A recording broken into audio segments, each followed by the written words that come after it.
Hey Bhavya, could you tell us your top 3 highlights for last year? So the first highlight for me in this entire year has been the warm welcome by the HVACR industry. Every conversation I've had in this last 1 year has been a great learning as well as humbling experience. So trumaxx is something I'm truly passionate about, and it has helped me apply my classroom knowledge about electrical engineering to a real world application where it actually makes an impact.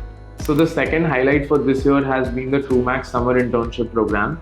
Having been an intern throughout the engineering years, I know how impactful it can be on a person's education and learning, but it comes with its challenges. Most of the time, these interns are given tasks that are not very impactful, so we decided to change that. So the students were assigned a real task or projects that we were already working on.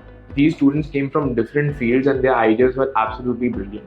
We hope to make the next or the second edition even bigger. Third highlight for this year has been the launch of videos like these. We call ourselves experts here at trumaxx, but truly the learning never stops.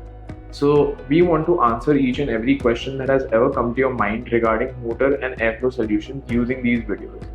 So ask us a question and we'll be very happy to make a video about it. Don't forget to subscribe to our channel and hit the bell icon to stay updated with our latest innovations.